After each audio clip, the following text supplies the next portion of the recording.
ಇಂದಿನ ತರಗತಿಯಲ್ಲಿ 8ನೇ ತರಗತಿಯ ಮೊದಲ ಗದ್ಯವಾಗಿರುವಂತಹ ಮಗನ ಸಾಹೇಬ ಪಾಠದ ಲೇಖಕರಾಗಿರುವಂತಹ ಬಾಗಲೋಡಿ ದೇವರಾಯ ಅವರ ಪರಿಚಯವನ್ನ ಸಂದರ್ಶನ ವಿಧಾನದ ಮೂಲಕ ಮಾಡಿಕೊಡಲಿದ್ದಾರೆ ನಮ್ಮ ಶಾಲೆಯ 8ನೇ ತರಗತಿಯ ವಿದ್ಯಾರ್ಥಿಗಳಾಗಿರುವ ಕುಮಾರಿ ವಿದ್ಯಶ್ರೀ ಮತ್ತು ಶುಭ.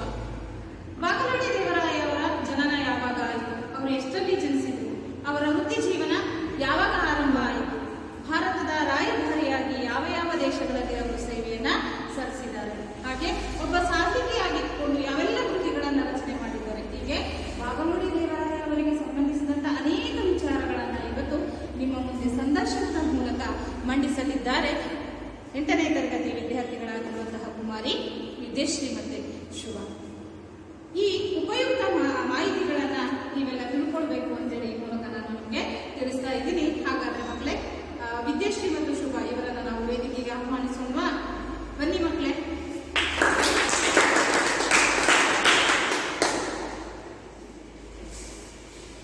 ಎಲ್ಲರಿಗೂ ನಮಸ್ಕಾರ. ಕನ್ನಡಪಾಡು ಕನ್ನಡ ಚಾನೆಲ್ಗೆ ಎಲ್ಲರಿಗೂ ಸ್ವಾಗತ. ಇಂದು ನಮ್ಮ ಜೊತೆಗೆ ಖ್ಯಾತ ಸಾಹಿತಿಗಳಾದ ಬಾಗಲೋಡಿ ದೇವರಾಯರವರು ಇದ್ದಾರೆ. ಇಂದು ನಾವು ಅವರ ಬಗ್ಗೆ, ಅವರ ವೈಯಕ್ತಿಕ ವಿಚಾರಗಳ ಬಗ್ಗೆ ಮತ್ತು ಅವರ ಸಾಹಿತಿ ಸೇವೆಗಳ ಬಗ್ಗೆ ತಿಳಿದುಕೊಳ್ಳೋಣ. ಇವಾಗ ಬಾಗಲೋಡಿ ದೇವರಾಯರವರನ್ನು ಸ್ವಾಗತ. ನಮಸ್ಕಾರ ಸರ್. ನಿಮ್ಮ ಹೆಸರೇನು? ಬಾಗಲೋಡಿ ದೇವರಾಯ. ಸರ್, ನೀವು ಎಷ್ಟು ಜನಿಸಿದ್ರಿ? 1952. ಸರ್, ನಿಮ್ಮ ಜನ್ಮಸ್ಥಳ ಯಾವುದು ಸರ್? ದಕ್ಷಿಣ ಕನ್ನಡ ಜಿಲ್ಲೆಯ ಬಾಗಲಕೋಟೆ.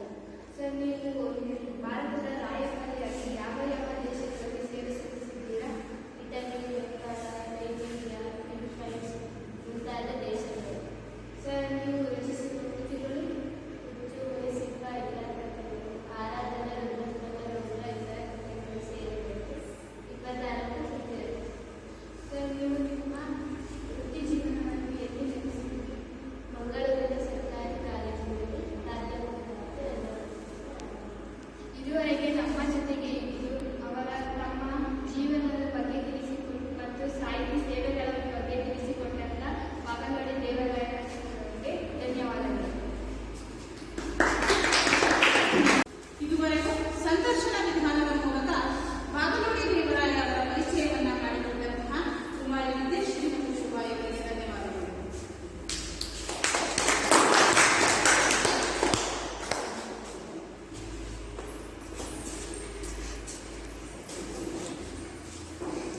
ಹಾಗಾದ್ರೆ ಮಕ್ಕಳೇ, ಬಾಗಲೋಡಿ ದೇವರಾಯ ಅವರ ವಿಚಾರಗಳ ಬಗ್ಗೆ, ಅವರ ಸಾಹಿತ್ಯಿಕ ಸೇವೆಯ ಬಗ್ಗೆ ನಾವು ಇದುವರೆಗೆ ತಿಳ್ಕೊಂಡಿದ್ದೀವಿ. ಹೌದಾ?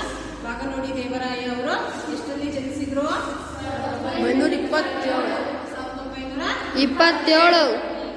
ಹಾಗಾದ್ರೆ ಬಾಗಲೋಡಿ ದೇವರಾಯ ಅವರ ಜನ್ಮಸ್ಥಳ ಯಾವುದು? ದಕ್ಷಿಣ ಕನ್ನಡ ಜಿಲ್ಲೆಯ ಬಾಗಲೋಡಿ.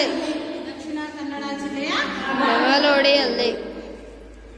ಸಹ ಬಾಗಲೋಡಿ ದೇವರಾಯ ಅವರ ವೃತ್ತಿ ಜೀವನ ಎಲ್ಲಿ ಆರಂಭ ಆಯಿತು? ಎಲ್ಲಿ ಅವರು ವೃತ್ತಿ ಜೀವನವನ್ನ ಆರಂಭಿಸಿದ್ದು? ಮಂಗಳೂರಿನ ಇಂಗ್ಲಿಷ್ ಕಾಲೇಜಿನಲ್ಲಿ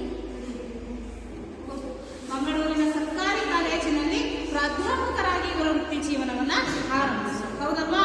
ಹಾಗಾದ್ರೆ ಭಾರತದ ರಾಯಭಾರಿಯಾಗಿ ಇವರು ಯಾವ ಯಾವ ಸ್ಥಳಗಳಲ್ಲಿ, ಯಾವ ಯಾವ ದೇಶಗಳಲ್ಲಿ ಸೇವೆಯನ್ನ ಸಲ್ಲಿಸಿದ್ದಾರೆ ದಾನಿ ಹೇಳಬೇಕಾ? ಹೇಳು, ಧೈರ್ಯವಾಗಿ ಹೇಳು.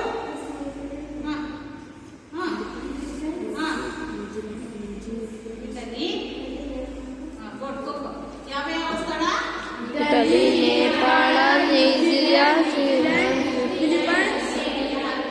Italy, Nepal, Philippines, New Zealand, Bulgaria ಇವೇ ಮೊದಲಾದ ರಾಷ್ಟ್ರಗಳಲ್ಲಿ ಭಾರತದ ರಾಯಭಾರಿಯಾಗಿ ಇವರು ಸೇವೆಯನ್ನು ಸಲ್ಲಿಸಿದ್ದಾರೆ. ಬೃಂದ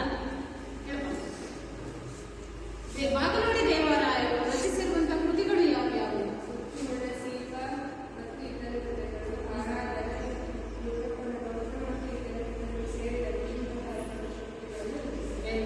ಹುಚ್ಚು ಮುನಸೀಪ ಮತ್ತು ಇತರ ಕಥೆಗಳು, ಆರಾಧನಾ, ರುದ್ರಪ್ಪನ ರೌದ್ರ ಮತ್ತು ಇತರ ಕಥೆಗಳು, ಒಟ್ಟು 26 ಹೆಚ್ಚು ಕೃತಿಗಳ ರಚನೆಯನ್ನು ಇವರು ಮಾಡಿದರು. ಹೌದಲ್ಲ ಮಕ್ಕಳೇ? ನೋಡಿ, 1927ರಲ್ಲಿ ದಕ್ಷಿಣ ಕನ್ನಡ ಜಿಲ್ಲೆ ಬಾಗಲೋಡಿ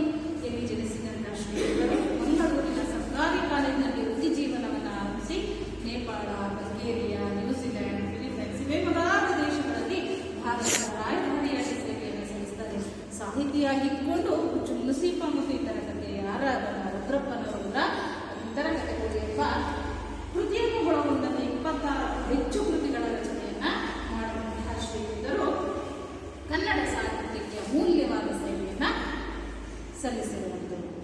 ಹೌದು ತಾನೆ? ಇಂದಿನ ತರಗತಿಯಲ್ಲಿ ಸಂದರ್ಶನ ವಿಧಾನದ ಮೂಲಕ ನಮಗೆ ಬಾಗಲೂಡಿ ದೇವರಾಯ ಅವರ ಪರಿಚಯವನ್ನ ಮಾಡಿಕೊಂಡಂತಹ ಉದ್ದೇಶ ಅವರಿಗೆ ಧನ್ಯವಾದಗಳು.